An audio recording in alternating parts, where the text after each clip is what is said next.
The Mariners might look to upgrade first base at the deadline next month, and Vladimir Guerrero Jr. and Yandy Diaz are a couple big names to keep an eye on. You guys take a crack at what they might cost coming up here on the Locked On Mariners podcast. Colby, hit it.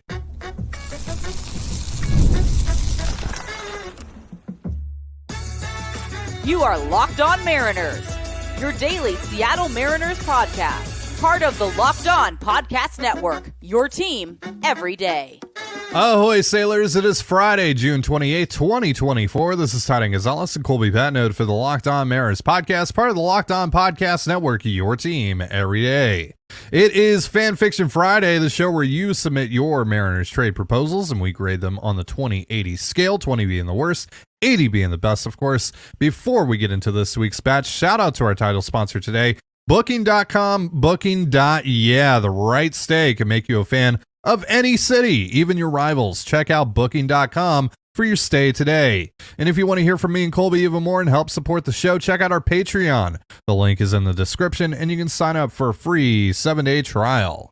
All right, let's get into your trades. D. Pankey is going to kick us off here on Fan Fiction Friday with a deal with the Rays. Mariners get right-handed pitcher Zack Littell for Alberto Rodriguez and Jimmy Joyce. Colby, thoughts? Yeah, it's interesting. It's a name that we haven't spent really any time talking about. It's going to be interesting to see how these kind of number 5 type of starters, how they get valued at this deadline, especially ones that have a year of club control beyond this year. So the Rays, they're not afraid to dump some salary if they're out of it, but he's only making $1.85 million. So it's not like you're doing them a big favor by clearing out any salary. He is a number 5, though. He leads, the American League in hits allowed. So it's not like he's this mid-rotation arm or anything like that. But there is some, there are some red flags here. One of them being that he's about to set a career high in innings pitched, probably with his next start. He's already at 86 in the third innings pitched. His career high is 90. So is he going to be available, in the rotation in August and September? I don't know. I don't know if he's going to be around for that, or if it's just another guy you have to slide into your bullpen. And if you do have to slide into your bullpen, like, fine, whatever, but he's just another middle guy. Like, that's all he is. He's not a high leverage arm. There's nothing that's going to play up about his skill set. So, Littell is, he's fine. He's a number 5. If you feel good that he can stay in the rotation all year, then I think that's, a totally fine guy to go get, provided, your plan is to move Woo to the bullpen at a certain point, and he's going to, be the veteran who gets those innings. But he does have his own innings cap to consider. So interesting to see if Tampa moves him. They might not, because Tampa still needs to eat innings, this year. They still need to, they still have to play 162 games. And Tampa's pitching right now is a little bit iffy, particularly depth-wise as well. So, maybe they move him, maybe they don't. I think they will if they get the right offer. Is this offer the right one? I don't know. I think Jimmy Joyce is basically, you hope he's the same guy in 2 or 3 years.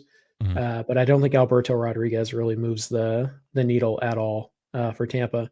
So I think if Tampa's going to make this move, I think they're going to want some upside along with essentially, the Littell replacement. And Jimmy Joyce is pretty much a Littell replacement, I think. But I think for Seattle to really sell this, I think you're looking at a Teddy McCraw, maybe a Cole Phillips type, just a high upside arm that they can maybe dream a little bit about. But it's an interesting name, one we haven't heard. Mm-hmm. And he's just a ho-hum number 5 starter, so it's not going to cost a ton. Yeah, the appeal of this deal for the Rays is to essentially reset their timeline on Zack Littell, right? Mm-hmm. With Jimmy Joyce, but I don't really even want to call it appeal, because when it comes to resetting your timeline on a number 5, that doesn't really exist, right? Teams don't really care about that, on a guy like Zack Littell. So I don't know. Maybe they're interested in this. The year and a half is kind of throwing me off, because I think if he was just a rental, they would do this, because this is more or less the same as trading Carter Benz for Tyler Anderson a few years back. And Anderson, I would say, was a slightly better pitcher than Littell at the time that you acquired him. I would say they probably wouldn't do this because there just isn't anything that like I think the Rays would really be jumping at here. But yeah, maybe if it's like Teddy McGraw or maybe on the highest end like Ben Williamson, then yeah. But I don't know if this one really gets it done. But it is interesting. And maybe, at the very least, it's probably a conversation starter. Like, hey, we're interested in Zack Littell. Would you take this? No, but can we at least work from that? Maybe. So I'd give it probably 45, 50. Yeah, I feel like that's about right. Connor has a deal with the Tigers, Jack Flaherty and Matt Vierling for Ty Pete and Michael Arroyo. So pretty expensive package from the Mariners, but Flaherty's having a pretty good year. He's a rental. Vierling's having a pretty good year with the bat. What do you think?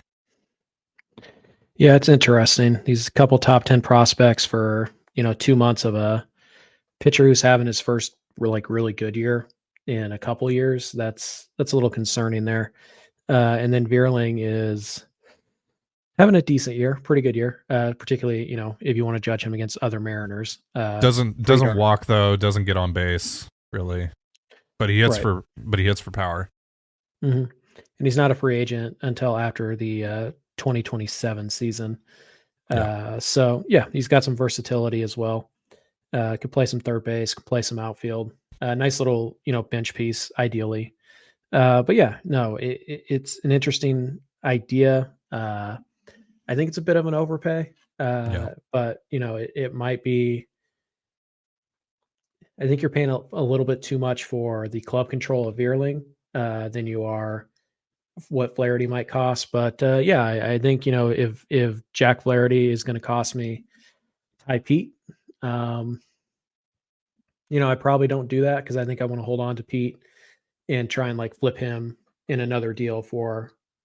Maybe even more impact, but certainly impact that's going to be around for more than 2 months. So yeah, it's an interesting deal though, because you do get the multiple years of club control of Vierling and he's, Dylan Moore-esque. Dylan Moore is going to walk more, obviously, and he's got just as much power, but it's an interesting deal to me though. I look at this and I go, it feels a bit much. It feels like a little bit too much. And it feels like you're valuing the club control of Vierling more than what the player actually brings to the table. Unless you are totally convinced that Flaherty is going to be what he has been so far for the rest of the year. And even then, I think you can get him for, because it's a seller's market and all that, it might cost you Arroyo or Pete for him. But I think this deal would cost this in this market. Yeah, because you're talking about one of the few, because there aren't going to be that many pitchers that are pitching like Jack Flaherty this year that are going to be available, even if he only has like a half a year left. And then a controllable bat who's producing at a slightly above league average rate right now. I think it would probably cost that in this market, and I'm out. Yeah, it may not be that Flaherty's not worth it or anything like that. It's just more about is this the best I can do with these pieces? Is this the hole I want to fill with these pieces? And no, I think if you're going to use Arroyo and you're going to use Pete, you either want club control with the prize of the trade. You want some club control with that guy, or you want more upside than somebody who's going to make 10 starts for you the rest of the year. Yeah, Flaherty is a guy that I'm probably starting in a playoff game over Bryce Miller, more so because I can get more out of Miller out of the bullpen. But it goes back to the conversation that we've had a couple times about that is how much do I really need that? How much do I really need someone that's essentially better than Bryce Miller or someone that I would start in a playoff game over Bryce Miller? I don't think that's that important, to be honest. It's interesting. I think the valuation is pretty close, I would think, in this market. So I'll give you a 50, but I wouldn't do it. Yeah, I think it's probably a 50, but I would prefer they use their best pieces elsewhere on the diamond. But sure, if things shake out a certain way over the next month, then somebody like Flaherty might be a lot more important to Seattle than he would be right now. All right, you guys got more trades coming up here in just a moment. But first, a reminder, this episode of the Locked On Mariners podcast is brought to you by Booking.com and FanDuel. With summer travel heating up, especially travel for baseball games, it's time to explore those U.S. cities you've always secretly wanted to learn more about. Yes, I'm talking about your rival cities. With hotels, bed and breakfast, vacation rentals, resorts, and so much more on Booking.com, you might just find your perfect stay, even in your baseball rival city. Even a Mariners fan can have a great time down in Houston, whether you're watching Cal Raleigh hit one into the Crawford boxes or chowing down on some authentic Texas barbecue. Maybe you're doing both at the same time. From hotels that look over stadiums to family-friendly resorts, Booking.com has so many choices across the U.S. for your summer travel this MLB season. The right stay can make you a fan of any U.S. city, even your rivals. Book today on Booking.com on the site or the Booking.com app. I know I'm saying the obvious here, but I love sports. I love them so much, I never want them to stop.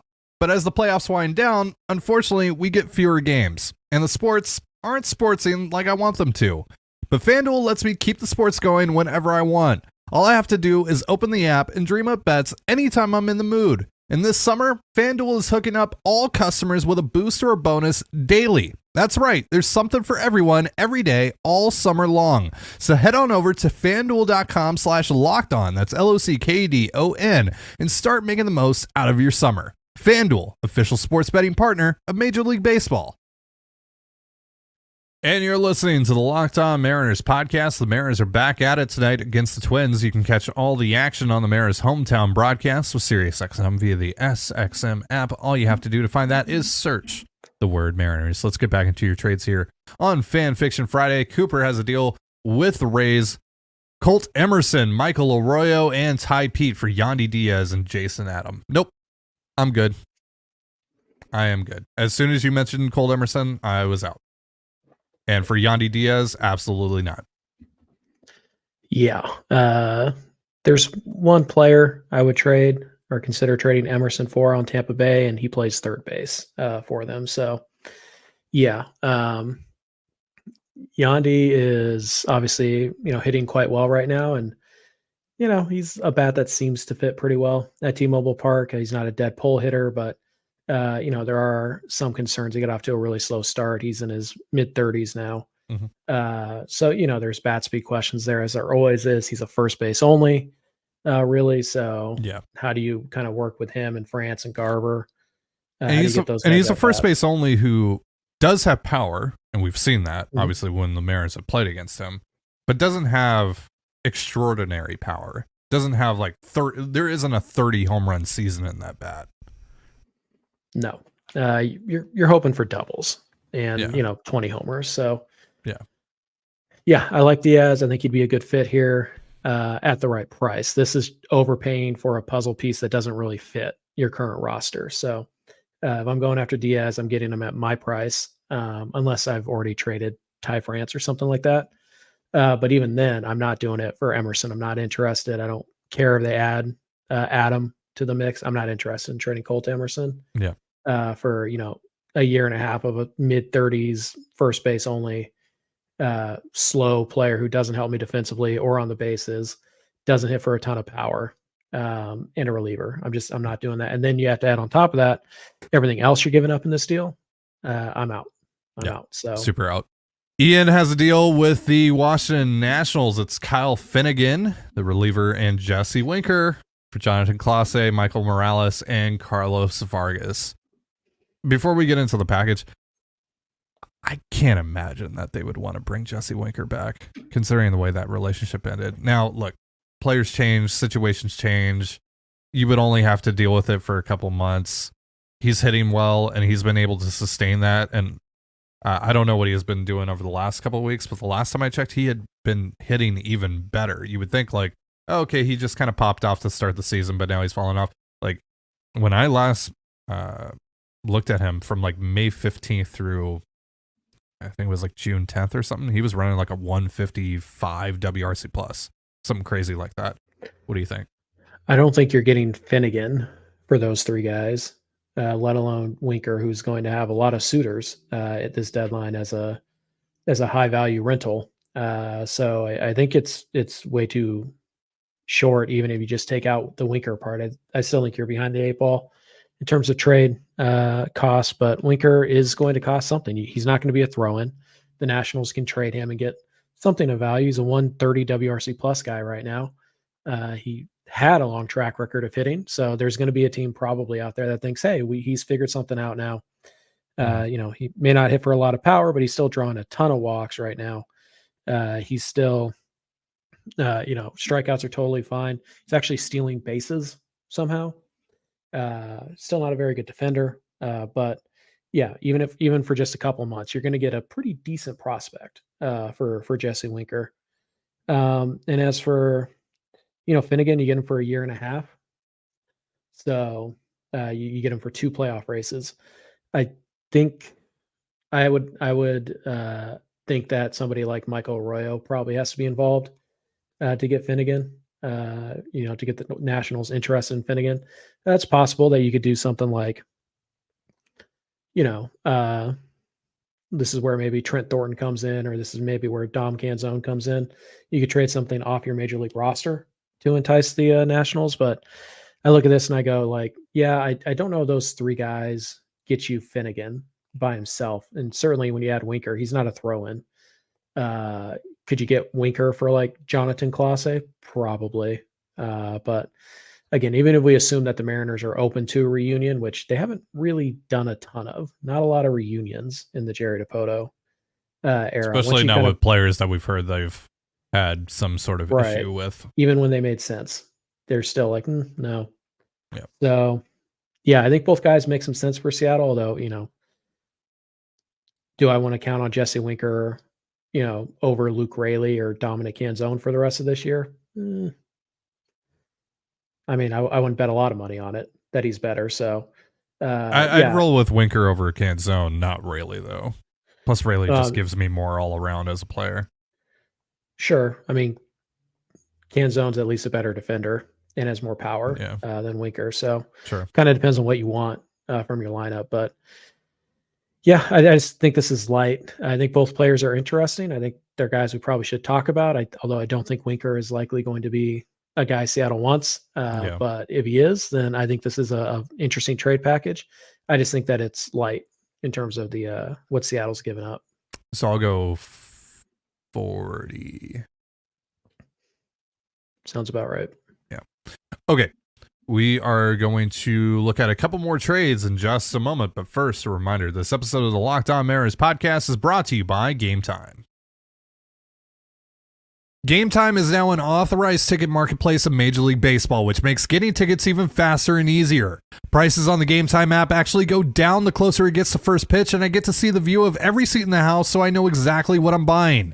Game Time's last-minute deals give you up to 60% in savings buying last minute for sports, music, comedy, and more. And to avoid any surprises at checkout, you can turn on their all-in pricing to see the full cost, fees included. Take the guesswork out of buying tickets with Game Time. Download the Game Time app, create an account, and use the promo code LOCKEDONMLB for $20 off your first purchase. Terms apply. Again, create an account and redeem the promo code LOCKEDONMLB. That's LOCKEDONMLB for $20 off. Download the Game Time app. Last minute tickets, lowest price guaranteed. And you're listening to the Locked On Mariners podcast. Once again, you can catch the M's and the Twins tonight on the Mariners hometown broadcast of SiriusXM via the SXM app. All you have to do to find that is search the word Mariners. So we got a couple more trades here on Van Fixer Friday to go over. Freddie has a deal with the A's, Bleday and JP Sears to the Mariners for Michael Arroyo, Michael Morales, Cade Marlowe, and Axel Sanchez. Colby. Too much bulk going to Oakland. Oakland will make bulk trades on occasion, but they're not going to do that much bulk, particularly for Bleday. There's going to be a team out there that will pay more than this for Bleday. You get him for 4+ years. He's having a pretty nice year, gets on base a good amount. And JP Sears is, interesting to say the least. He could help a team. So you're probably not getting bulk, or you're probably not getting these guys for bulk. Bleday right now is almost a 2.5 win player. Well, and also, what did we just talk about with Matt Vierling, right? Controllable bat in this market, who's playing at even a slightly above average rate, and JJ Bleday is playing at a well above average rate right now. Like, that's going to cost you a lot. Like JJ Bleday, they might ask for Harry Ford, Cole Young. Like, that's probably what we're talking about there. Mm-hmm. For a 26-year-old with 4 years of club control having a breakout year. Yeah. Bleday's only done this once. So, like, how much do you trust it? So Bleday's a really, tricky player to go trade for, but if they do want to do that, fine. They're not going to get it done for bulk. They're going to need high impact guys to be in a trade to get Bleday. So, it's an interesting idea. It certainly is something that I'm sure Jerry and Justin are interested in. I'm sure they would really like to have a player like JJ Bleday, but I think you're talking about Harry Ford or Cole Young.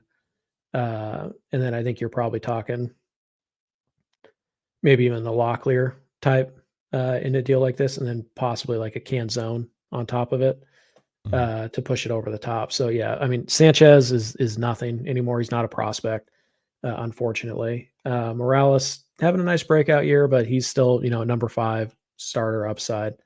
So yeah, this is just way too much bulk to expect, not only some impact, but some seriously controllable impact years. Yeah. I'm going to go 35 on this. Yeah, I think the valuation is just too far off to give it much higher than that. Yeah. All right. Last deal of the day comes from McGuire. Mariners get Vlad Jr. and Yusei Kikuchi for Cole Young, Ty Pete, and they also take on Mitch Haniger's contract. If I'll tell you, if Vlad cost me much more than Young and Pete, I'm probably out. It's a pretty good, tandem of players there. So this is why I have a hard time with Vlad, just kind of, because he's not a superstar player. He's not. I don't think Young or Ford is going to be a superstar player either, though. But Ty Pete could be, but he's so far away. Like, it's very hard to gauge the Vlad Jr. Cost. That's fair right now. So, like, if you're telling me it's Young and Pete for Vlad, and they do that deal, like, fine, whatever. Don't love it. Don't hate it, but I don't know how much more I'm willing to give. Like, if it's Cole Young and Pete, and they want like Locklear or something like that, probably out. So the Vlad one is tough for me, but yeah, like, you're just not tacking on Mitch Haniger in a contract swap because Kikuchi's money goes off the books next year for Toronto anyways. And, Toronto could just trade Vlad to a team that isn't going to ask for a contract swap and get rid of that money too. So if the money means anything to them, they're going to make you pay probably Harry Ford to take on Mitch Haniger's contract. And that's just throwing good money after bad. And that's not something you want to do. Yeah, no. The fact that this is even a question of Young and Pete are enough for Vlad Jr. alone. Forget the fact that they're also taking on Haniger's contract and they're giving you Kikuchi. Like, this deal is dead. Right there, right then and there.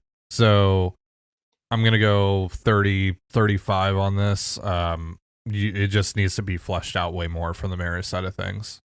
And it probably doesn't need to include Mitch Haniger. I don't think that's realistic. Yeah, I don't see a way that the Mariners are moving Haniger's contract without getting probably a slightly worse contract from a player who just might be able to help them a little bit more than Mitch Haniger. Like, they're just not throwing him in for, like, could you throw Haniger to the Mets and take Starling Marte's contract? I guess, but that's actually going to cost you a little bit more money than just keeping Haniger. So you're hoping that Marte gives you more value than Haniger and it's worth it.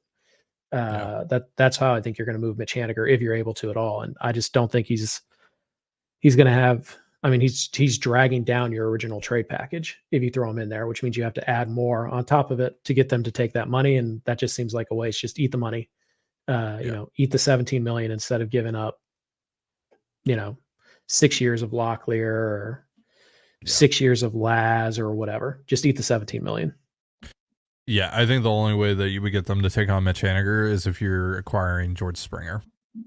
because I would give the Blue Jays an opportunity to get out from under that money a year earlier.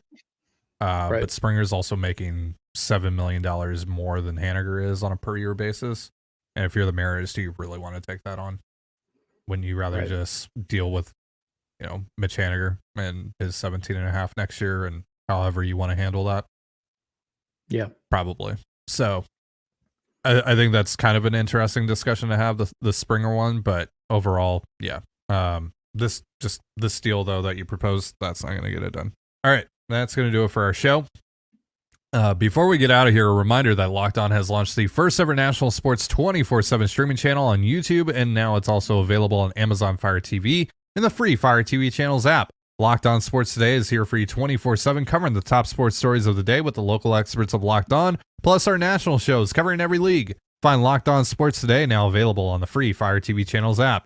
Thank you so much for joining us here on the Locked On Mariners podcast. For Colby Patnode, I'm Ty Dane Gonzalez. Be sure to give us a follow on Twitter at @LO_Mariners. You can follow me at Ty Dane Gonzalez and Colby at CPAT11. That's CPAT11. You can also find all that stuff in the description of this episode. Have yourself a beautiful baseball day and a beautiful baseball weekend, and we'll see you next time. Peace.